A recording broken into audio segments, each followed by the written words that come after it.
Donc on est le 29 juin. Est-ce qu'on se dit pas que ça fait longtemps que Poutine n'a pas menacé l'Occident? Ouais. Bon, alors d'habitude, il le fait avec le nucléaire. Là, il a un peu changé sa rhétorique. Désormais, il menace avec la production de missiles. C'est grâce à ça qu'il a voulu montrer les muscles. Il a déclaré qu'il voulait relancer la fabrication d'armes qui était jusque-là interdite. Écoutez ce que ça donne. Il semble que nous devons commencer à produire ces systèmes de frappe. Et ensuite, en fonction de la situation réelle, prendre des décisions sur l'endroit où les placer, si cela est nécessaire, pour assurer notre sécurité. Bon, qu'on comprenne bien, avant de se pencher sur justement ce qu'est cette arme. Général Trinquant, pourquoi est-ce que ces armes dont il parle sont interdites à l'heure actuelle pour la Russie? Alors, je reviens sur ce que vous avez dit. Il s'agit d'armes nucléaires. Hein. Oui, bien d'accord. Ça fait. C'est des armes nucléaires à moyenne portée qui avaient été interdites après un accord. On rappelle que c'était des armes qui concernaient essentiellement l'Europe, en fait. Hein, donc, que ce soit à l'ouest ou à l'est. À l'époque, rappelons que nous avions aussi des armes nucléaires de courte portée, hein, le Pluton et le Hadès. Et donc, ces armes, effectivement, avaient été interdites par un traité. Et on n'en parlait plus. Donc d'un seul coup, le président Poutine se remet à parler du nucléaire avec des nouvelles armes qui, au passage, entre le discours et la réalisation des choses, il passe quelques années. Ouais. Hein, donc bon, voilà. Donc c'est un discours, effectivement, qui remonte une certaine agressivité. Voilà, à un moment où peut-être il considère qu'il y a des incertitudes et qu'il peut placer ce discours. Mais qu'est-ce qui fait la différence, Aurélien Duchesne, entre du coup ces armes interdites nucléaires et d'autres armes nucléaires qui sont en revanche bien autorisées et depuis très longtemps? Il y a à la fois le vecteur et la portée. On parle d'armes entre 500 et 2500 km de portée, pour ça qu'on parle de portée intermédiaire, et le traité de 1987 qui les proscrit, c'était d'une part la portée, mais aussi le type de vecteur, ce sont des armes terrestres, c'est-à-dire que par exemple les armes aériennes tirées depuis des avions ou les armes tirées par des sous-marins nucléaires ne sont par définition pas concernées, on parle d'armes terrestres. C'est d'ailleurs peut-être une des raisons aussi qui peut pousser les Russes à vouloir relancer cette production, c'est que on parle depuis 2019 au moment où les États-Unis de Donald Trump ont dénoncé le traité de 1987, ils disent les Russes ont relancé la production notamment du 9M729 qui est justement un missile qui a soi-disant une portée inférieure à 500 km, très probablement beaucoup plus, ce qui était en violation de ce traité. Et une des raisons pour lesquelles les Russes avaient apparemment relancé la production de ce genre de missile, il y a des raisons industrielles, tout simplement. C'est que dans leur triade nucléaire, nous, on n'a que la dissuasion aérienne et celle des sous-marins. Eux, ils ont encore le terrestre. Eh bien, il fait qu'ils réinvestissent davantage leur dissuasion terrestre, la composante terrestre. Donc, ce sont potentiellement des considérations industrielles et de maintenance de capacité qui dictent ce choix qui a des conséquences bien au-delà, évidemment, de l'industrie russe. Général, vous avez mentionné un accord, en effet, sauf qu'aujourd'hui, la Russie, elle dit tout simplement, cet accord qui a été passé il y a très longtemps, lors de la guerre froide, il est tout simplement caduc aujourd'hui. Aujourd'hui, nous examinerons la question des mesures ultérieures de la Fédération de Russie concernant notre moratoire unilatéral sur le déploiement de missiles terrestres de moyenne et courte portée. Comme vous le savez, il y a quelques années, les États-Unis, sous un prétexte farfelu, se sont retirés de ce traité et ont annoncé qu'ils produiraient de tels systèmes de missiles.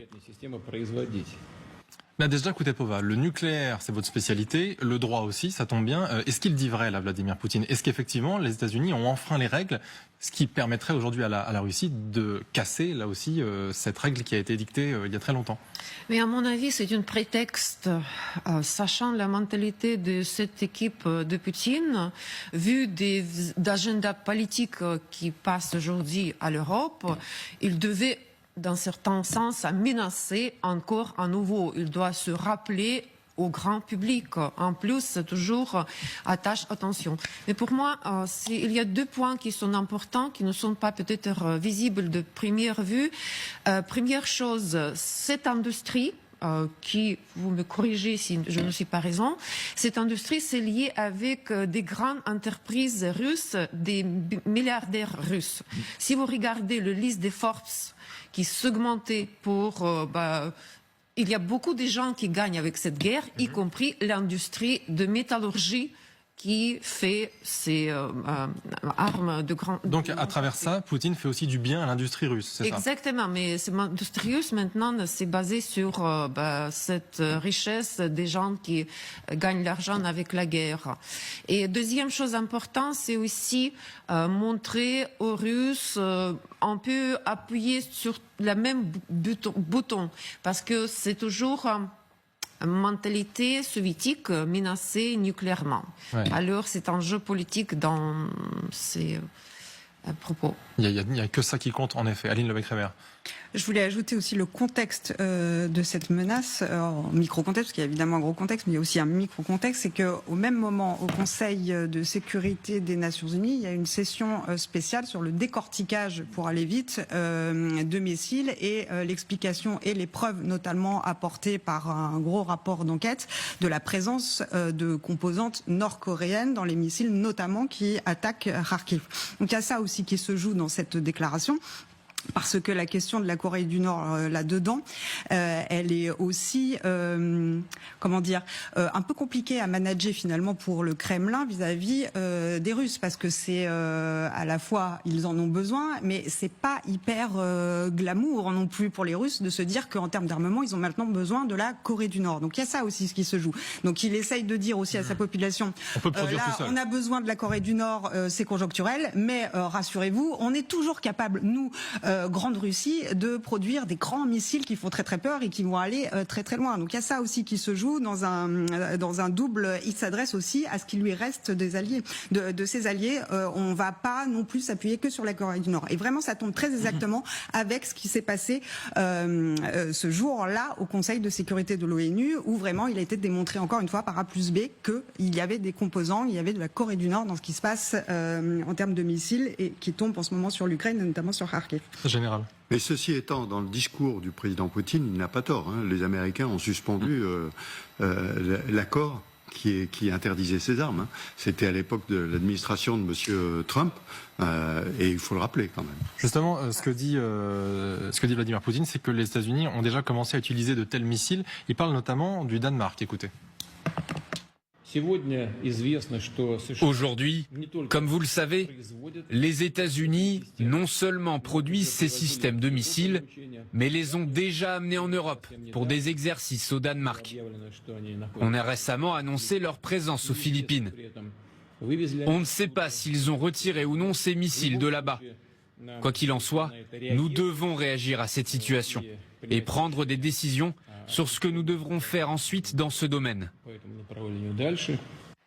Est-ce que c'est vrai ou pas? Parce que c'est ça qu'il utilise, que vous savez. Mais vous non mais c'est toujours personne ne sait rien. Si je peux me permettre quand même, c'est toujours assez savoureux de voir Vladimir Poutine invoquer le droit et les interdictions. Il a violé tous les traités, toutes les interdictions, toutes les conventions de règles internationales, et il vient nous expliquer que peut-être il y a quelques années, les États-Unis auraient, ce qui par ailleurs est un peu plus compliqué que ça quand on lit en détail. Donc il est aussi sacrément gonflé quand il dit ça. Enfin, il renverse tout. Quand Poutine s'appuie sur ce bouton, il remplace l'agenda russe par la question nucléaire. Vous savez, c'est dans sa stratégie à serrer les ceintures, parce qu'en Russie, c'est chaque jour n'importe quoi, cette attaque terroristique à Daghestan, pour que les Russes ne pensent pas qu'est-ce qui se passe en Russie. Par exemple, il y avait un grand incident avec le train qui est tombé en raison que voie ferroviaire était endommagée. Donc c'est aussi une diversion. Exactement. C'est pas une diversion, mais ça nous montre que le système de traitement des choses communes ne sont pas bien financés, et comme des conséquences, ça passe quelque chose. Et tandis que Poutine annonce menace nucléaire comme la chose primordiale pour des Russes. C'est pas vrai. Mais c'est bien, ça fonctionne bien sur la mentalité russe. Aurélien Duchesne, quand il parle justement de ces missiles présents au Danemark, missiles américains au Danemark, est-ce que c'est sûr, c'est avéré? Est-ce que c'est possible, ou est-ce que c'est tout simplement hors de question et qu'il n'est absolument pas avéré qu'il y ait une présence de ces missiles justement sur le sol européen? Déjà, il n'a pas parlé du type précis de missile en question, parce qu'à ce moment-là, si on prend par exemple les têtes nucléaires qui sont basées en permanence dans le cadre du nucléaire sharing, du partage nucléaire de l'OTAN, il y en a de tout temps en Allemagne et en Turquie. Ce sont des armes qui ne sont pas concernés par le traité qui a été dénoncé par les Américains, c'était des armes aériennes. Là, rien ne nous dit que c'est pas ce genre d'armes, par exemple, qui auraient été employées par les Américains dans des exercices. La deuxième chose est que si on remonte vraiment le fil, c'est à partir de 2014 que les Américains commencent à dénoncer le traité. Pourquoi? Et ils l'ont fait pour de bon juridiquement en 2019, parce qu'ils reprochaient aux Russes d'avoir non seulement recommencé à construire des types de missiles et de lanceurs qui